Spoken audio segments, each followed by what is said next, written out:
Welcome back. Welcome back. Rod Powell here, your host of the You Should Get a License podcast edition, your number one source for information, education, and inspiration on the most underrated career opportunity in business today. That is a career in the insurance and financial services industry. And I am so excited about this conversation that we are going to have today, because we have amongst us someone who is a legend in this industry, someone who has paved roads, who has set examples, who has mentored, who has truly established a legacy that continues to be perpetuated throughout the Midwestern United States, a true innovator, because this is an innovators edition right here of the You Should Get a License podcast. And I want to introduce our guest in this conversation, Miss Kathy Conley Jones. How are you doing, man? I'm doing absolutely fantastic. And after that introduction, I'm feeling even better. Look, I've really been excited about this conversation because we've had a chance to talk, and I know a little bit about your story, and your legacy. You're Lifetime Achievement Award winner, from the National African American Insurance Association. You've done a ton of work with NABIP, formerly NAHU, which is National Association of Brokers and Insurance Professionals, formerly National Association of Health Underwriters. Done a lot of work in those spaces, and also have really pioneered the employee benefit space for not only minority but also women-owned brokerages in the country as well. So there's a lot for us to cover and talk about. Before we start digging into everything, because we're gonna go into some layers on the conversation. Can you just tell the people what has been your specialization? What has been your focus in this industry throughout your career? Well, I'm glad you asked me that question. And let me say, as just a preface to that I am actually very excited to be on here. Okay. And that's only because I think it's important that all of us in this industry, we find our own way, we find our own journey of how not only to do what we need to do, but also how do we mentor and expose our next generation. So I am so grateful to you for coming out with the idea that you should get a license, because for everybody out there, you should get a license. Okay. So how did I start? What did I do? So actually, I started out as an educator. I got my degree from St. Louis University here in St. Louis, Missouri, in interdisciplinary social studies with a minor in education. All that meant was that I wanted to be able to plan what a city or area would look like, which means I need to know all the different components. So that's how I started.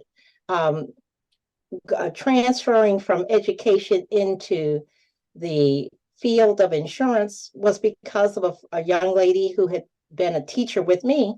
She left and she went to insurance. And then when she came back after the first year, she told me something that I could not even imagine at that point. And that was, you know what? You should get a license to be in the insurance industry. And I said, well, why should I? And she said, because I just want a trip to Hawaii. And I was like, oh my God. So it was, on the beginning, it was mercenary on my part. I will absolutely say that. But I think that being an educator and once getting into the business, I understood that I got a chance to educate people every single day, different than selling. We, as people of color, we need more than anything to educate our community. Absolutely. To increase that financial literacy. Absolutely. And your journey, I think, is unique from a standpoint of when people typically think about insurance, in our community especially, a lot of times they're thinking about either their home and auto or they think about the life insurance person that either came to the door back in the day, or maybe comes down and sit at the kitchen table. And I know you have some experience in an individual business, but you really have built in a segment that I really don't see a lot of diversity in, and that's in that employee benefits area. You know, how did you, coming from education, how did you kind of find your bridge into that space? Necessity is the mother of invention. And I started out, of course, on the life side, very much on the life, and in the retirement area. So talking to teachers about their tax sheltered annuities.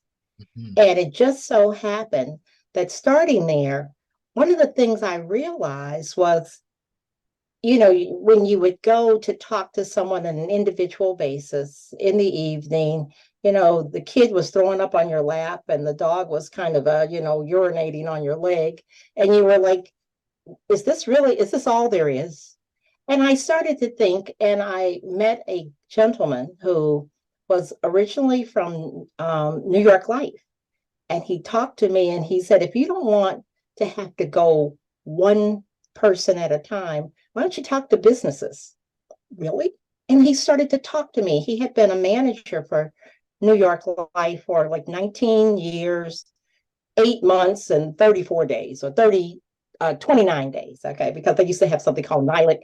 And once you hit 20, you were then got your pension, and they would take you all the way up and then drop you. So he started telling me about going to talk to business owners, because business owners have the same idea I had, which is they want to see you during the day. They don't want to see you in the evening. They have situations, they have challenges that they need someone to help them with, and they know how to make decisions. So all of those things were important. And I started to look at the benefits area from that particular position. How do I take the knowledge that I've started to gain, and then how do I actually penetrate that market? And I knew that the most important thing was I had to find something. You should always differentiate yourself. Don't come in talking about what everybody else is talking about. Oh, let me take a look at your insurance and see if I can reduce your premium. Don't do that. Talk to them about something that's close to them. And when you go in and you talk to them, you ask them questions. What's really important to you? And they'll actually tell you. So I started in the benefit side of talking to small business owners, which led to larger business owners, which led to could be a nonprofit organization, could be a governmental entity, could be an airport, could be a school district. And from there, I just kept going, because sometimes, as you can see, I don't know when to stop. It just continues to just scale and scale and scale. No, I love that so much. And very interesting that your background was in education, because there seems to be a bridge between educators and insurance. Oddly enough, people don't necessarily think about it as much, but typically I have seen people with education backgrounds come into this industry and do very well. What do you think it is about the training as an educator that helps you to be successful in this industry as well? I think the one key factor is educators all want to see those that they're talking to basically have that light come on. There's something that happens. Now, when I say that light comes on, it's like the bulb over their head, and it gets you excited. And all that's basically meaning is that they got it. They understand it. Now I can help them go forward. And I think educators aren't focused on selling. They're focused on the particular position that they have, which is, it's a powerful position. When you're standing as a teacher in front of people, you're saying that you know what you're talking about. And then you're also empowering them with information that they didn't have before, or you get them to look at it in a different way. And most educators, I think, have a joy about that. And I truly think a lot of individuals that are what I call educators, that's where their heart is, they will do so well in this industry because they understand the principle of let's understand before we go forward. Absolutely. Absolutely. It's like creating, it's like you want to make sure that you're creating that understanding before, before, the person makes a decision, because you want them to be educated. You want them to make that educated, the educated decision. It makes perfect sense. And you know what, Rod? Part of that education is you allow people the opportunity to buy and you don't sell. That's So right. once you give them an information, right? Think about you going in to get a car. You've checked on everything about the car that you like, what you don't like. You've got all these different features, and you go in, you look at the car. You don't just say, okay, I'm going to buy that car. If you've got a great person, they educate you on it. How do you drive? What do you need?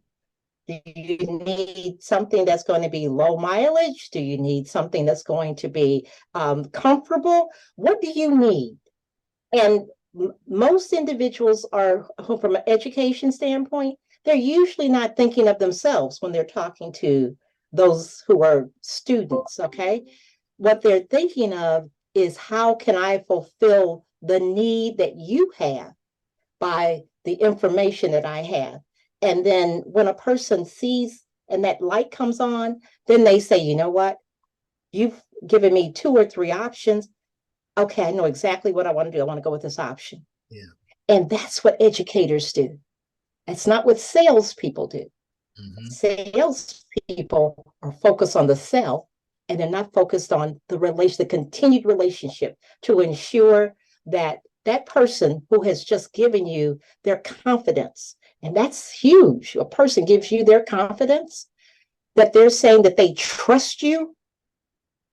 At that point, that's what you must do.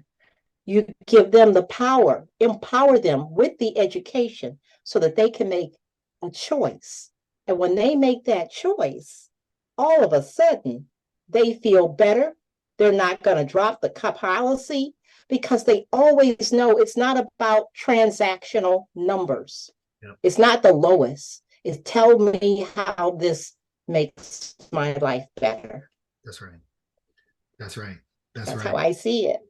No, that's the way it should be seen. I always find that, the best individuals in this business, and it's always been a focus of mine, is to not focus on selling at all. If you do focus on just, as you mentioned, educating that person, most people are smart enough to make decisions for themselves if they have the right information to go on. So that's a very important note. Also, patience is important. Say it again. I'm sorry. I said patience is important. Yes. The best brokers, the best agents, the best consultants that I've seen, they spend more time listening. As you mentioned, you said, hey, asking questions, seeing what those answers are, and then solving the problem or answering the question. Hey, here's something that can actually exactly right. Exactly. Here's something that can actually fix that for you. Oh, really? Okay, yeah, that makes sense, right? Exactly. But you're not trying to push or pitch something, and I think that's so important, because in this industry, I personally, I feel like it's a deterrent. People think it's sales heavy and sales focused, and I think it can give them the wrong impression because of whatever their perceptions might be, and it's not that at all.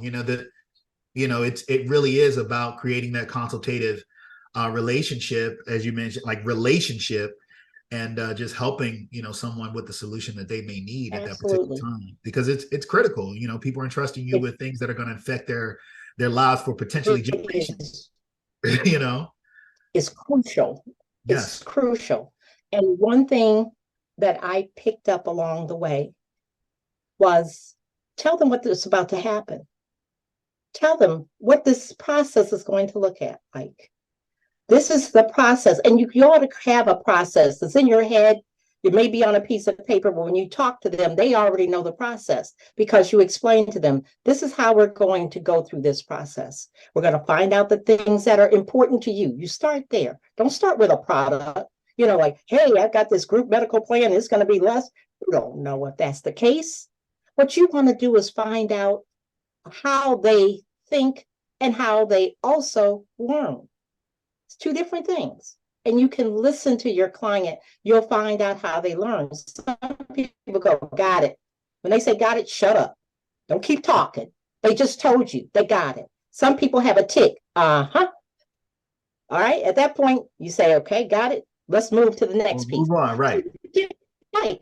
So you say, this is how we're going to do. We're going to get information on your current plan. We're going to review that plan, make sure that the things that you feel are important are in that plan. And if I can bring something different. And then I think the one thing that sometimes we all forget to do is to say to them, once we get to this point, you got to have a commitment. Once we get to this point, if I have done 1, 2, and 3, don't give folks like 25 different things. Okay. They're not going to hold on to that. If I can do those things for you, is there anything, and you ask them, is there anything that would prevent you from working with me? Sometimes it's they got a cousin, they got an aunt. Well, you don't know who's out there, but you have to ask the question. And if they say to you, well, I don't know if I can because I'm not the person that makes the decision. Okay, then how do I know when I've answered and I've actually solved the challenges you had, that I brought the solutions? How will I know that? Put them on the spot. Yeah. Man, okay. It's that's some sales psychology training that you gave right there. Just because that's, I mean, I think sales is defined incorrectly. I think sales has been defined incorrectly, like in public perception, because people think of sales and they think of, you're pushing something on someone or trying to persuade someone to do something, when sales is actually kind of helping people to get where they want to go. And sometimes they don't know because they don't know what the options are, especially in our industry. When you're talking about insurance or medical plans, you say, hey, let me help you with an annuity. What's that? So it's like, it really is helping people to find solutions that they don't even know exist in most cases. I want to take a moment. I have a question for you, and then I want to shift gears a little bit. Okay, no problem. In the education side, because you said you were helping teachers with annuities, and I think annuities are great. I have not heard anyone mention annuities on this platform as something that they were speaking to in those environments. Can you just share, like, what is an annuity? What does that do, for someone? Say that last part again. So what does an annuity do for someone? What would that do for an individual or for a family? Well, for me, I think I still go back to the point that sometimes we talk too much, right? And we don't give enough room to those who you want them to hire you. So what does that feel like? Is that what you said? What does that feel like on that platform? Well, I was saying from an annuity standpoint, you mentioned the annuity when you were speaking to to teachers about their annuities for their qualified tax plans. Okay. Share, kind of what is an annuity, because we hear a lot about life insurance. We don't hear a lot about annuities in conversation. Okay. Now, you've got to find the tie-in. You've got to always find, why are you doing this, right? And when I first started out, we used to talk about the three-legged stool. When you tell me what it's going to look like when you finally say, I'm tired of this job, you get them to talk about that. And when you're talking about that, now you're talking to usually, we're talking to the decision makers, right? And you're talking about the annuities, you're talking about that. And people sometimes get stuck in this, okay, retirement. Don't talk to them about retirement. Talk to them about what will their life look like? What will their next chapter look like? What do they want it to look like? You bring them into that. Now, that's one point. Now, you're talking to the decision maker. And you're also saying, uh, how much do you want to help your employees? If they put in and you share, you have a sharing, right? You basically, for every $1 they put in, you put in 50 cents or 25 cents or whatever, 1 to 1.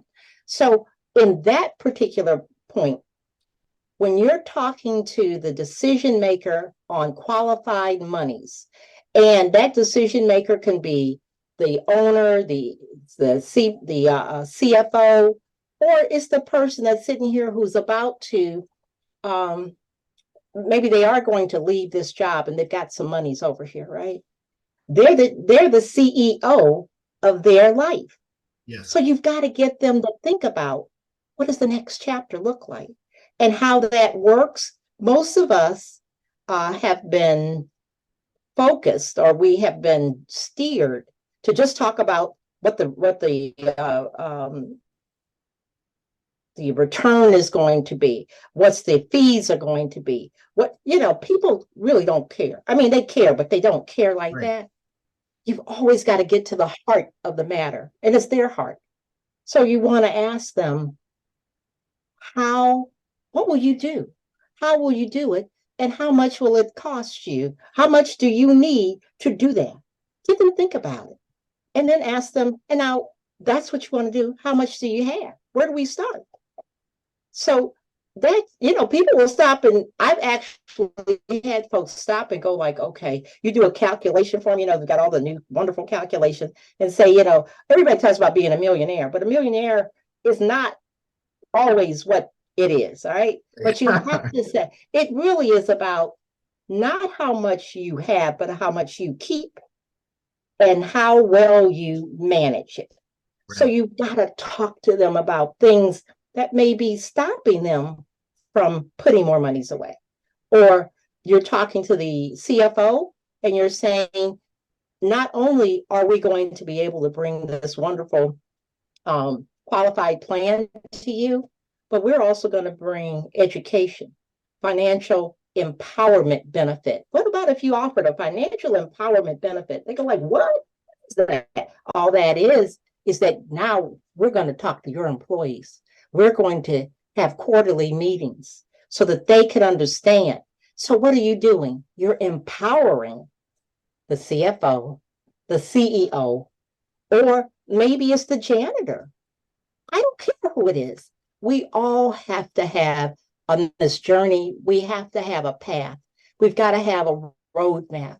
And if we're just kind of out here, just kind of spinning around, not knowing where we go, I think that that's where we'll get. We don't know. Right. We don't know where we're going to be. So I think doing that, and it's important in the benefits section, okay? We're always talking about medical, dental, life, and vision. And you throw in group life, right? How many times have you talked to them about, okay, when you get there, do you have your group life? Do you realize what'll happen? And you need to know about that. Hey, can I see your? Oh, yeah, I see that at 65. Anyone that has at 65, they're going to lose a third or 2/3 of the benefit that they have. How will they replace that? I mean, it's holistic. Yeah. It's bringing all the parts and pieces together. Now, how do you get there? We must educate ourselves. It's important that we not only just don't do those CE credits, because, oh my God, I got to get my license done. I got to get my CE credits. The American College is a fantastic entity. You work so that you can, and we all want to have these designations. You can get your designation on something that you really want. You show people that you put in the time and the effort And while you're there, you learn something too, right? And most people don't know whatever it is we know. We know 97% more than the person you're talking to. So empower them. You don't have to tell them everything, but you just say, wow, is that do you think that would be a problem? Do you know what percentage? As I got it real quick. I was able to take over a broker record, an account, significant account, because I asked one question.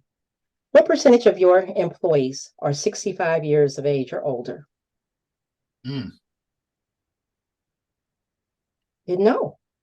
So would you have any problem with my speaking to your HR person? Let us just run something. Everybody that's aged from this date to this date, okay? Would you have a problem with that? No. I got into thinking. I said, because there's all kinds of ways that not only can we respond, right? Yeah, it was getting right away. Right. In your brain, it's like, oh, I know stuff that needs to be done. Yeah. But you know that because you've studied. Mm-hmm. We cannot continue in having 30 years of experience or 1 year of experience 30 times. Mm. Mm. You do not want to go, for ladies, you're not going to a beauty shop where they're still in the basement with a hot comb and, you're not going there. You want those people who have kept up, who have become more educated so that they can bring a different feel and a different opportunity to you. That's why we must make sure that we are not only taking classes, but also we should be in associations. NIA. Absolutely. NABIP, which used to be NAHU. It could be NAFA. There's a reason for those associations. Absolutely. You find out what's on the cutting edge of where you know what you can do with the knowledge that you've got. And it may be something that you didn't even know about. And now all of a sudden, you've gotten yourself empowered. So education is crucial. I didn't mean to go on and on, but that's what I do. I'm sorry. No, I love it. No, listen, I'm just listening. We're here on Zoom, but what I'm really doing is sitting at your feet.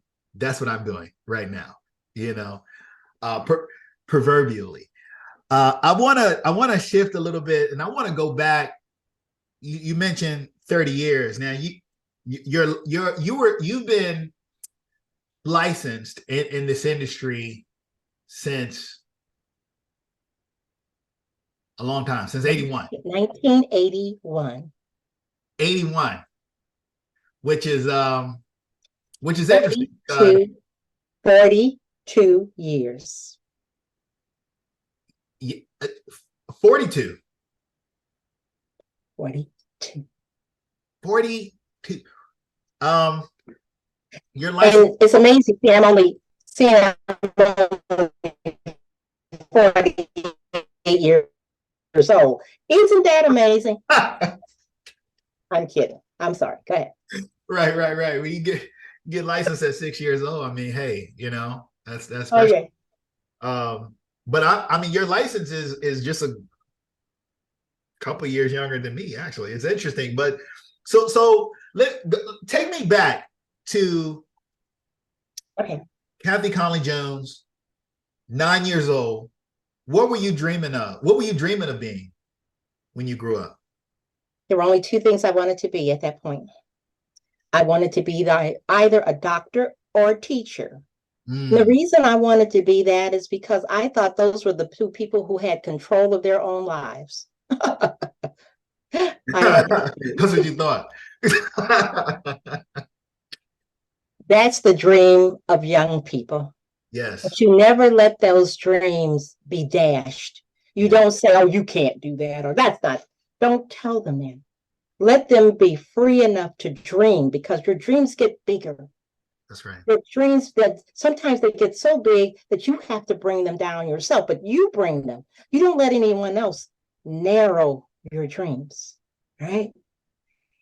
And for me, I always, once I got in this business and I met some incredible people, I forced myself into meeting uh, individuals. I would go places that I didn't have the money to go, but I found it, I scraped it up, and I'll be darned, I meet someone that's there that I can talk to. And I'm not talking about insurance, I'm talking about what I do.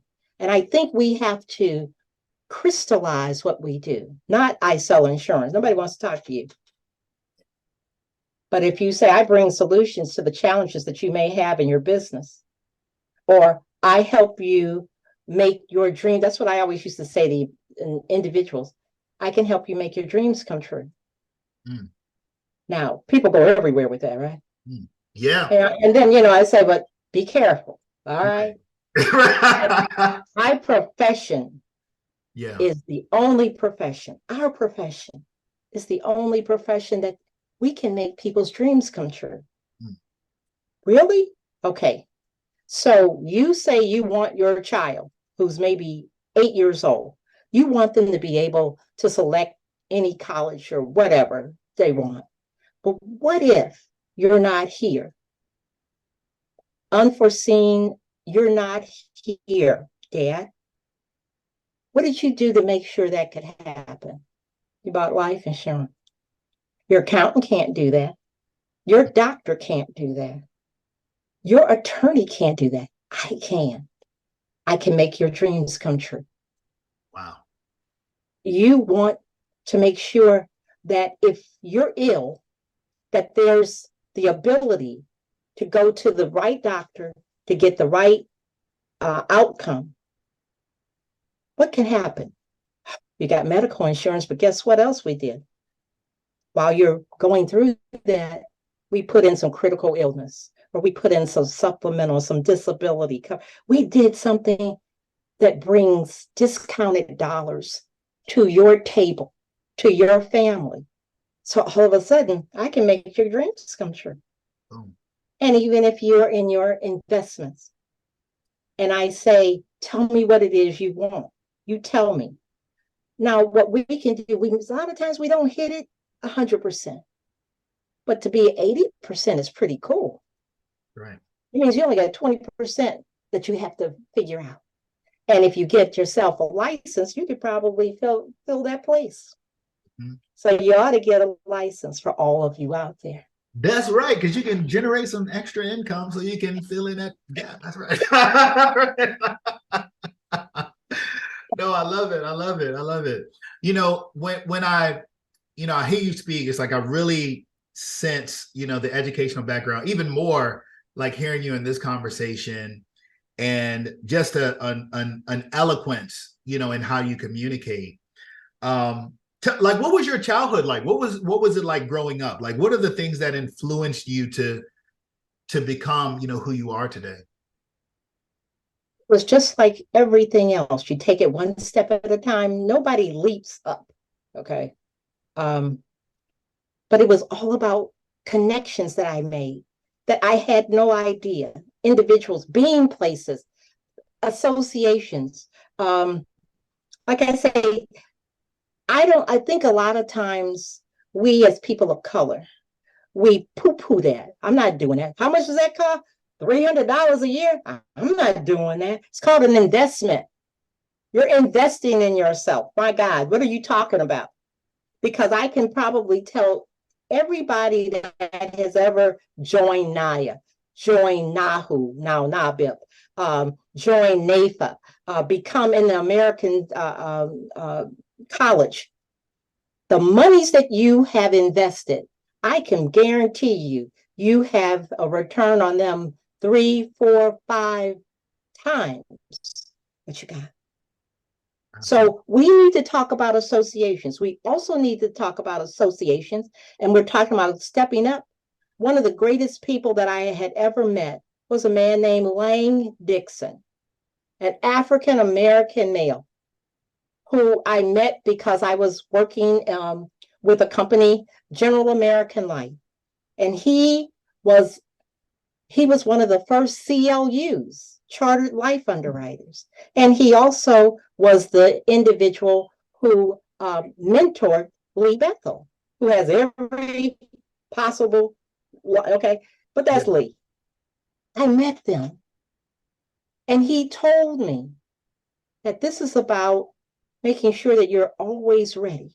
That means education. Education is what allows us to separate ourselves. And then I would say that another person that really helped me is Miss Proco in New York. I didn't know this woman. I'm in St. Louis, but I happen to read. So that's something we all need to do. Read. Stop just reading stuff about what Beyonce is doing unless she's your client. Right. So, okay. Figure out how to get her as your How client. to get That's her what as you your need to client. do. That's right. Oh, come on. But I call Miss Proco. And those were the days we didn't have all of the connections, right? So I picked up the phone and I'm reading this. Okay, let me find this number, get the number. And I called and I said, my name is Kathy Conley. I wasn't a Jones then. My name is Kathy Conley. I'm from St. Louis and I'm in the insurance industry. And I was just wondering if Miss Proco would maybe spend 10 or 15 minutes on the phone with me. Now that's bold and brazen, right? Because people now say, oh, I've got to find somebody who knows somebody. Sometimes you just can call the person Right. and they'll be happy to talk to you. And her secretary said, where are you from? I told her. She said, okay, well, hold on. And she said, just a minute. Miss Proco has 15 minutes to spend with you. And those 15 minutes, Miss Proco told me three things. Now, for those of you who don't know who Miss Proco is, look her up. Yes. This is an African-American woman who changed the face of insurance in New York because of a relationship that she created. She didn't have it with the governor, who was Rockefeller at the point.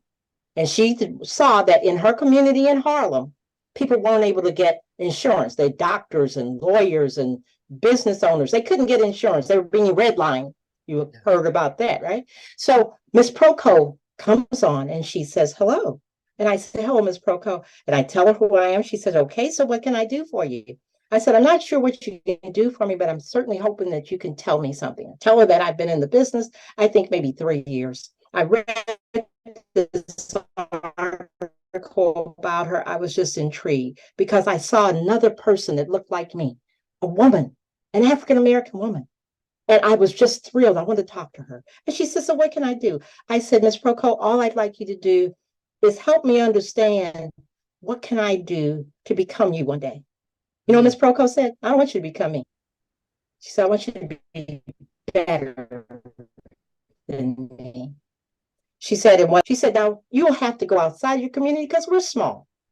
So don't ever think that the color of a person's skin is going to determine that that's the only person you should work with. She's number one. So the second thing you need to do is make sure that you're educated in the challenges that your community or whoever you're working with or for, that you understand them so you can bring solutions to them. She said, the third thing is put it back. When you get, she said, because you'll make money. She said, I know you're smart because you picked up the phone and called me and you don't know me. She said, that tells me a lot about you, young lady. She said, but make sure you don't leave your community behind. Invest in them. You'll make money, support the organizations, but also make sure that you don't leave them behind. And that's what Miss Eleanor Proco told me. She didn't have to tell me that. But the idea that this woman, who was at the apex of her career, took 15 minutes to talk to nobody. I mean, how great is that? And each one of us has that power because each one of us, as Martin Luther King said, all of us can be great by serving. Service. And service is about taking what you know or what you have and helping someone else along the way. This life is not made just for us. We're here. I'm a woman of faith. I try to be a woman of integrity at all times. And I believe that my reason here is not for me. It's so that I can be an image to some young lady or young man who says, if she can do it, I know I can do it. I say, go ahead. That's exactly what I want to hear you say. That's I don't right. want you to be me. I want you to be better. That's right. You know, it's interesting because you kind of you kind of did become the Ernesto Prokop of Missouri, you know. you know, and if you're listening to this or watching it, and you want to learn more about Ernesto Prokop and E.G. Bowman. Um, there's a great book called Black Pioneers of the American Insurance Industry that you can get and get a little bit of information, you know, about her. But Exactly. that's my little plug, my little commercial in the midst of the interview. Exactly. But tell me about that. Like you know you didn't just, and which I think is very important. You didn't just take that call and do nothing with it. Like you took that and you used it to build a big business, build a successful business. Can you tell me about that journey? Like what that was like? Okay. So you just hit the nail on the head. Whatever we get in this life, you just don't hold on to it or put it inside of your jacket or in your purse and say, I got it. That's not enough. You've got to work it. Something sparked when she told me that. I thought, okay, if Miss Proco thinks that I can do that, I can do that. You see, because first of all, you got to believe in yourself. Second of all, you got to be willing to invest the time in you so that you can care for those that you say you care for, not just your family, but also your clients. We have a responsibility not to steal stuff from people. I'm not talking about it, but I keep seeing this. Financial advisors are taking advantage. They've taken advantage of the confidence. Then what you have to do is when someone gives you their trust and they give you their confidence and they give you their business, in no shape, form, or fashion should you ever let them down. Ever. So all I did was I took that information and I studied. I got my designation from the American College. I took the courses, everything, business, taxes, everything that got me my LUTCF. Mm. I invested in myself. That's what we have to do. And then as we were going along, I had to always think about what should my next step look like? And I always did things in 3 to 5 years. What do I want to be in 3 to 5 years? And I would change the look of who I am, not just my hair, but change it. Think about where am I going, right? So yeah, I started out in a company where I was selling tax sheltered annuities. And when the business and their portfolio went like into the toilet, am I supposed to just stop and say, oh God, it's over? No. We are in the most diverse industry on the planet. We can do all kinds of things if you get a license.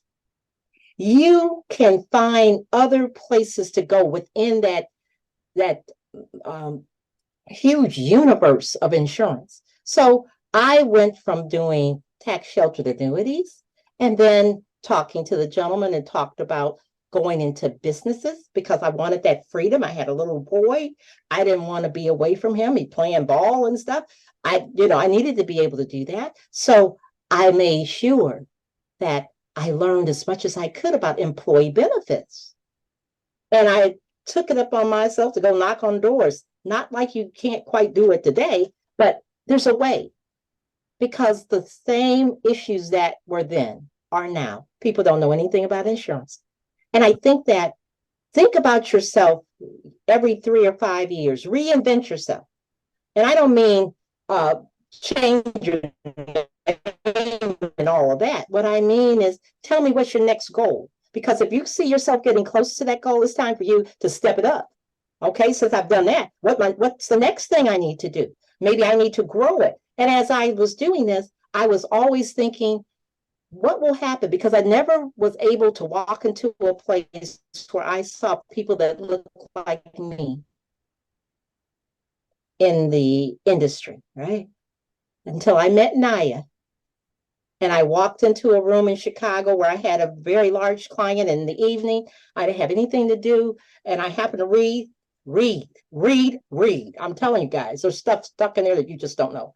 But I ended up in this hotel where they were having their conference. I didn't even know. I'm in St. Louis, not National African American Insurance Association. I'm going over here and see what this is. And I walked in the room and I thought I was in Nirvana. There were 150 people of my color, all in the insurance industry in this room. And they were all open and helpful and wanting to be supported. It was a world that opened up for me. And from that, I stayed involved. I did things to make sure when I came back to St. Louis, I don't want to just hold that. I want to tell other people about it. I want to tell other individuals in this industry, don't know about NIA, you need to know about NIA. Let me tell you about it. You need to join. Tell your story. Tell their story. Because the more we tell our stories, the more we give, the more we get. And from that particular position, I finally got to a point and I said, I've been hunting and gathering for a long time, beating the bushes and looking for, I always used to tell a young lady that worked with me for 17 years, Joanne, I said, you know what? I'm hunting and gathering, and you're there. I drag them in, and you cut them up, and you skin them, and you put, she was my admin, right? So she did all this. She got that all ready. She made sure things were taken care of. And I said, but one day I'm going to be tired of this hunting and gathering thing because you get tired. And I said, what's the next step?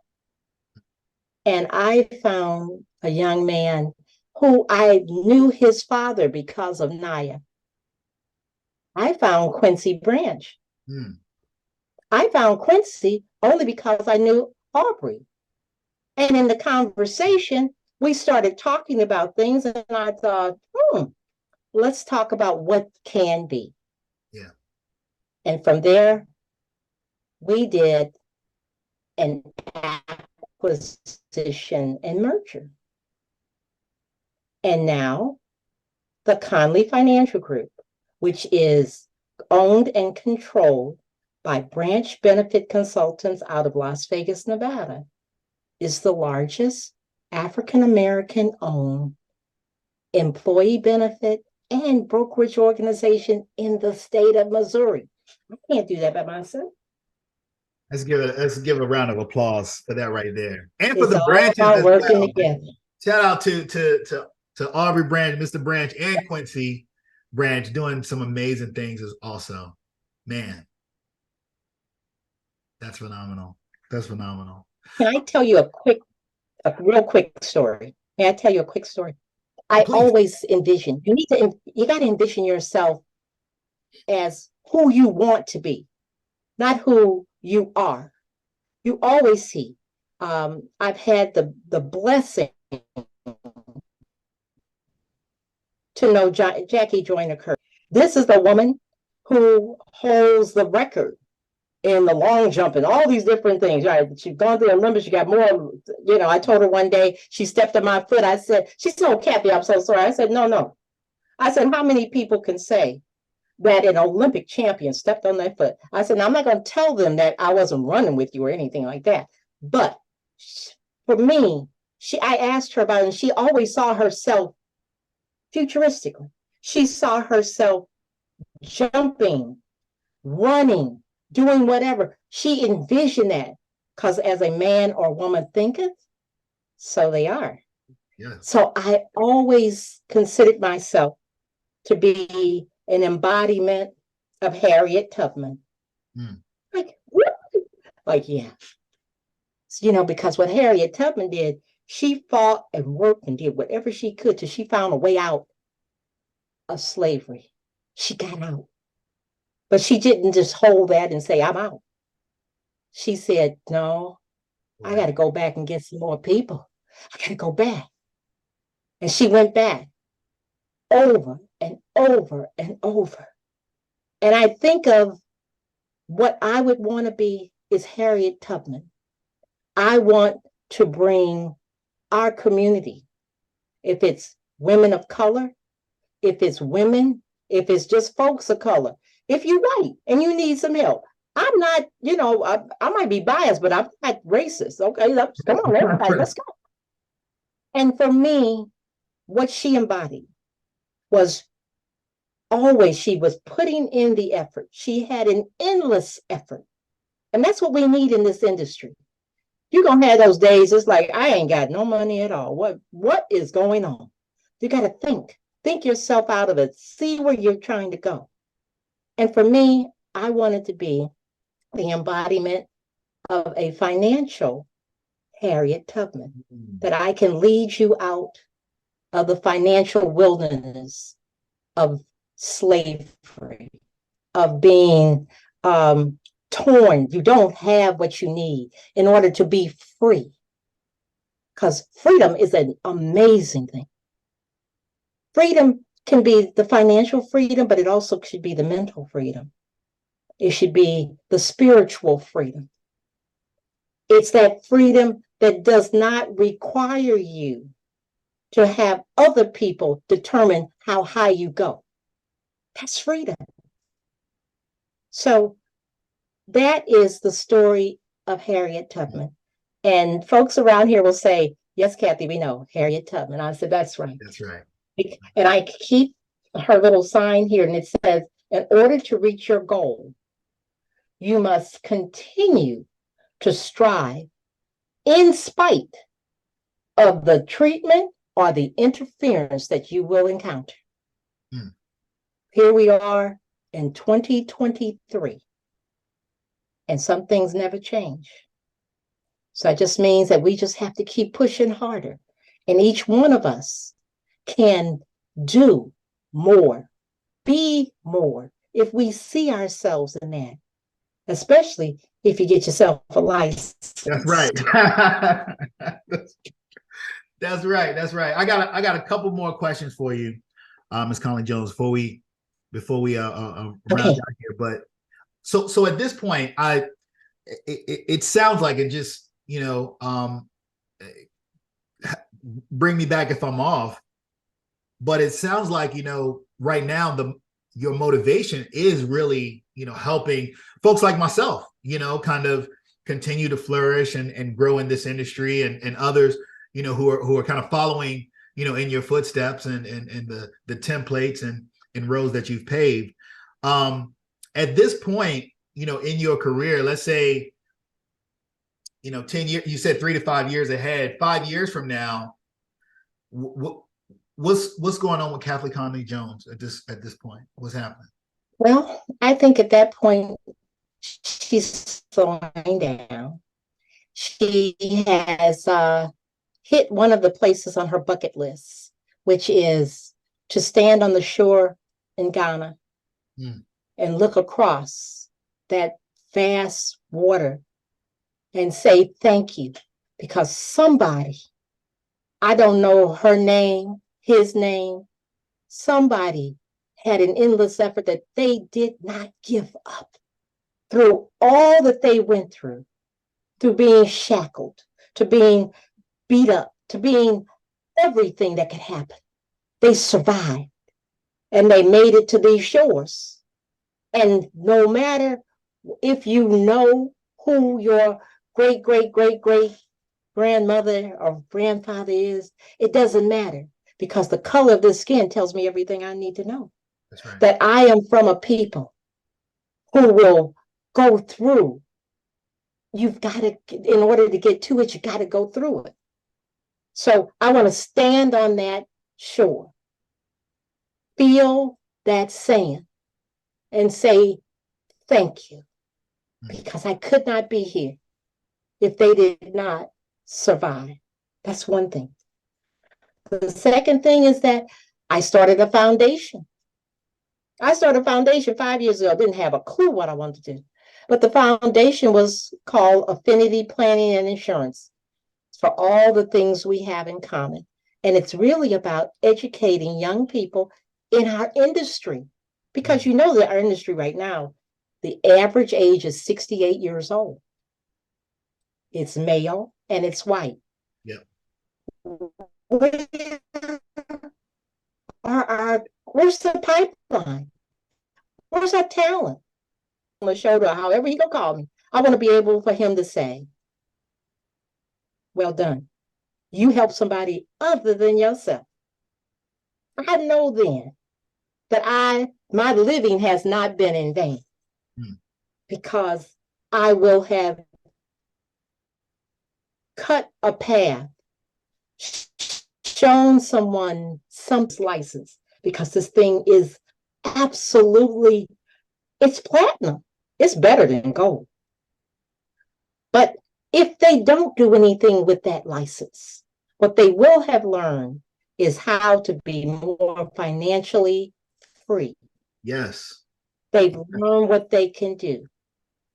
Because here at my age, I have friends who can't, the prices is going up, things are going on, they can't survive.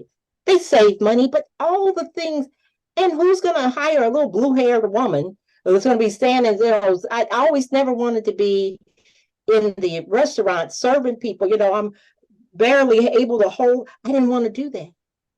I wanted to see beyond that.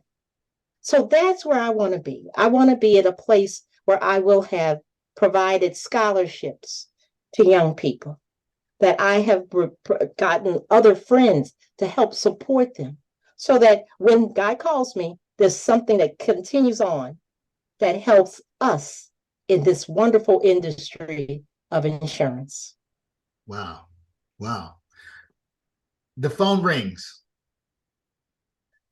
It's a young person. Let's say it's a new person in the business.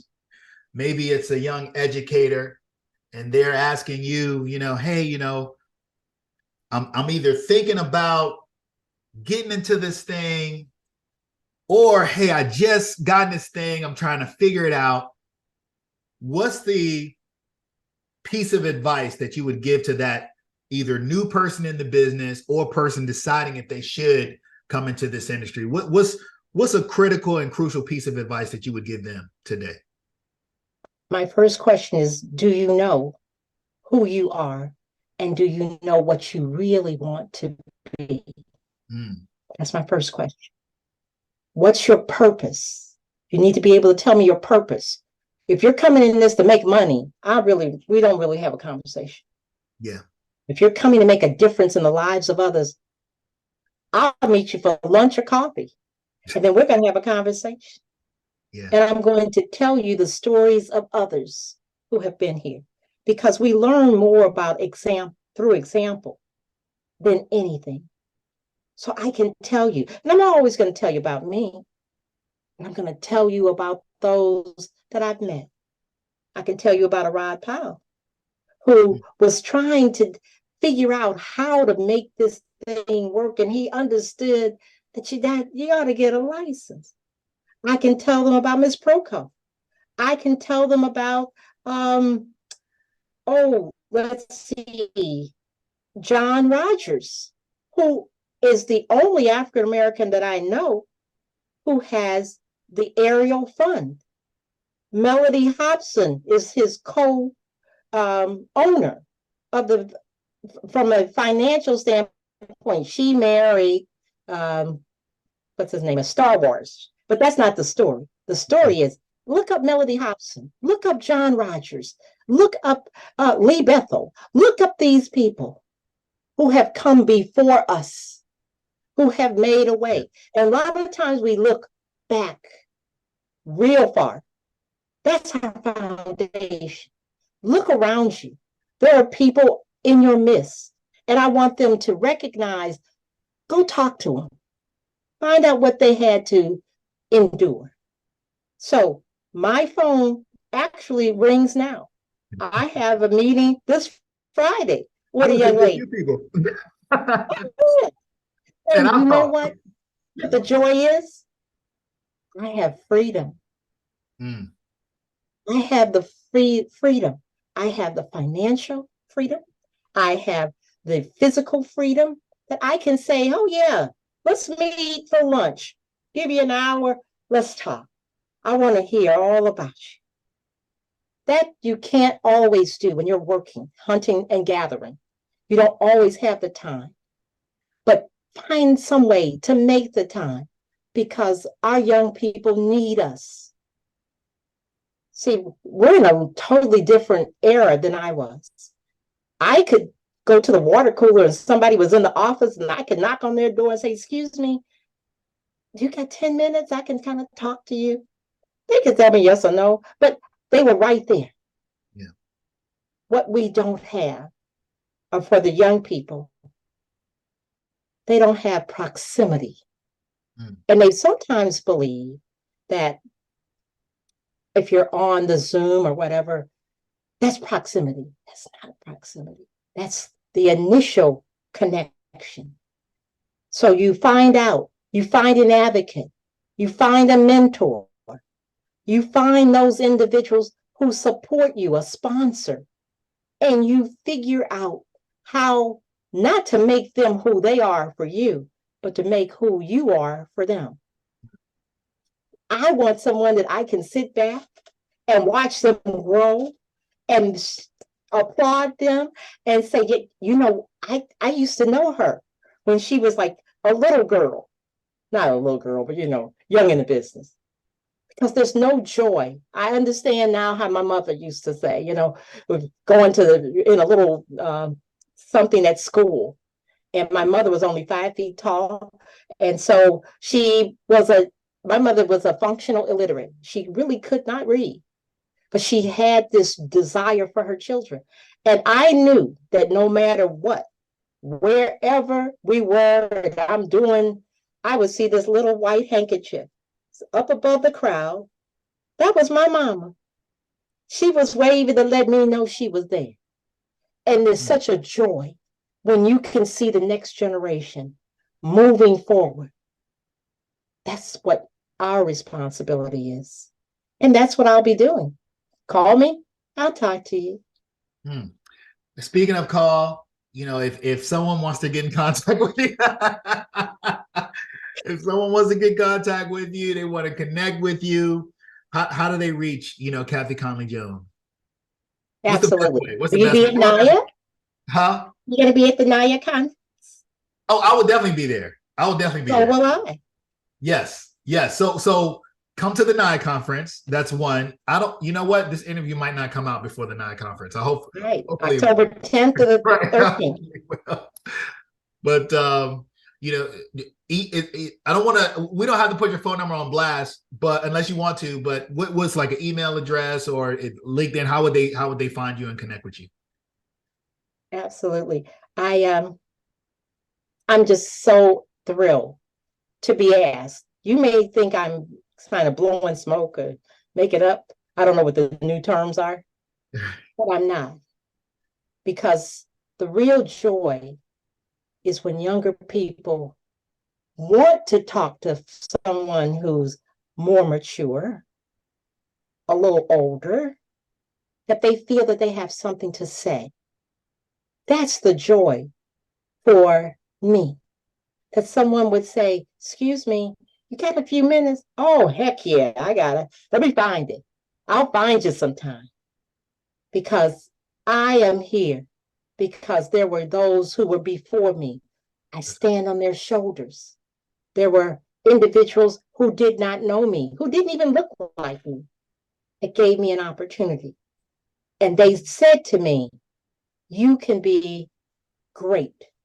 I didn't know what I was at that point, but I was trying just to find who I wanted to be. And this is our journey. Each one of us are on a journey. And all you want to be able to do is make sure that you are relevant, that you're not just going on and on about you. I ain't got time to talk about me. I want to talk about you.